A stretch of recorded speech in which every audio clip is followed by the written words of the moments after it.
Hello friends, तो आज की वीडियो में हम बात करेंगे आईआरएफसी के स्टॉक की। और आईआरएफसी के अंदर आज रिजल्ट्स आए और उसके बाद स्टॉक ने 2% का डाउनसाइड दिखाया।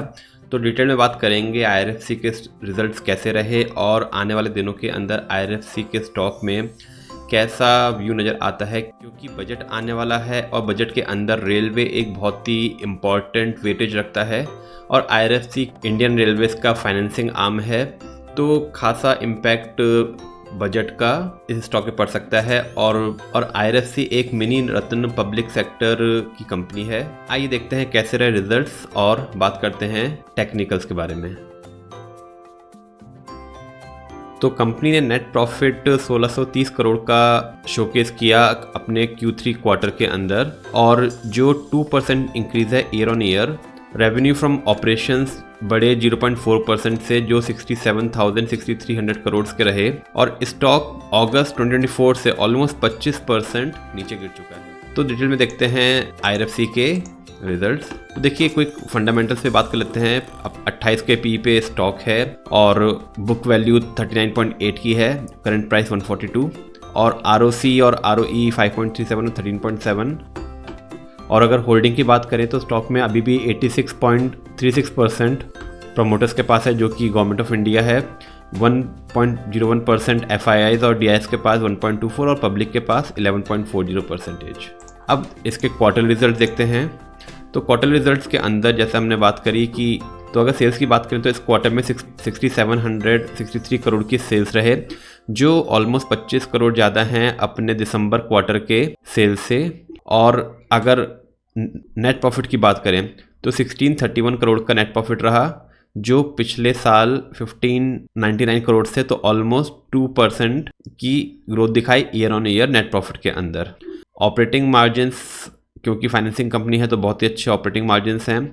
और सबसे अच्छी बात है इस स्टॉक की थी इसके एक्सपेंसेस मिनिमल है। अगर एक्सपेंसेस देखिए तो 38-39 करोड़ इसके क्वार्टरली एक्सपेंसेस हैं, जो फार लोअर हैं कंपेयर टू इसकी रेवेन्यू से। अब एक इम्पॉर्टेंट चीज़ इसके अंदर नज़र आ रही है इसके कैश फ्लो के अंदर। तो कंपनी यूजली तो जो इसके प्रॉफिट फ्रॉम ऑपरेशंस हैं वो पिछले मार्च के अंदर 23 के 6280 करोड़ से, जो मार्च 24 में प्रॉफिट फ्रॉम ऑपरेशंस हो गया 6549 करोड़। तो इसका मतलब कि बिजनेस से पैसा कमा रहे हैं। और अगर मार्च 16 से बात करें तो जो मार्च में 2000 करोड़ था, तो अब ऑलमोस्ट 8 साल के अंदर 3 टाइम्स ऑपरेटिंग प्रॉफिट बढ़ा है। तो मतलब इनके जो बिजनेस से पैसा बन रहा है और कंपनी प्रॉफिटेबल है। अब टेक्निकल्स की बात करें तो स्टॉक ने एक मैसिव रैली दिखा चुका है नवंबर से। तो नवंबर में, जहां पे नवंबर 2022 के अंदर स्टॉक अराउंड 22 रुपये पे ट्रेड करता था, और उसके बाद वहां से स्टॉक ने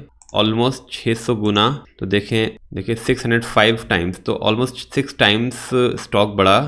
22 रुपये से उसने हाई बनाया, जो हाई था अराउंड 224 रुपीज़ का। और उसके बाद जुलाई से लगातार स्टॉक नीचे है। अब बहुत ही अच्छे जोन में आके स्टॉक खड़ा हो गया है, क्योंकि लेवल्स की बात करें तो 229 का हाई बनाने के बाद स्टॉक ने एक गिरावट दिखाई है और एक क्रिटिकल सपोर्ट था।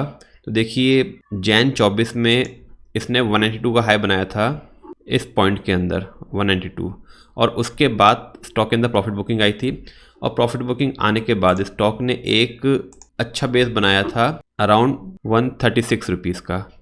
तो 136 रुपीज़ का बेस बनाने के बाद वहाँ से स्टॉक ने फिर से एक रैली दिखाई थी, और उसी बेस पे स्टॉक ने नवंबर 2024 के अंदर एक सपोर्ट लिया इस पॉइंट के अंदर, और अब वहीं पे कंसोलिडेट करके स्टॉक ट्रेड कर रहा है। अब जब तक ये नीचे 136 का लेवल नहीं तोड़ता है तब तक ये एक बहुत ही अच्छा लेवल होएगा एक्यूमुलेशन का।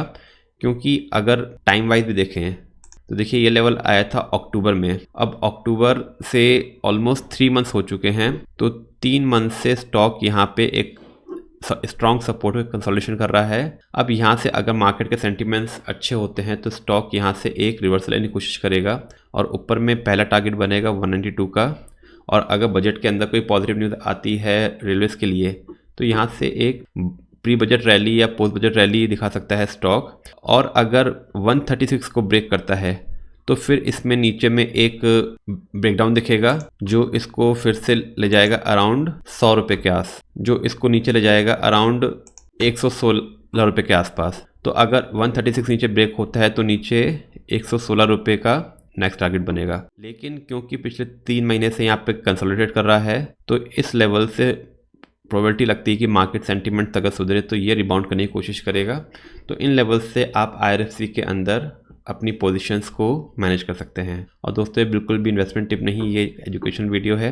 अगर आपको वीडियो अच्छा लगा तो kindly like and subscribe for more such technical analysis and fundamental analysis of breakout and breakdown stock.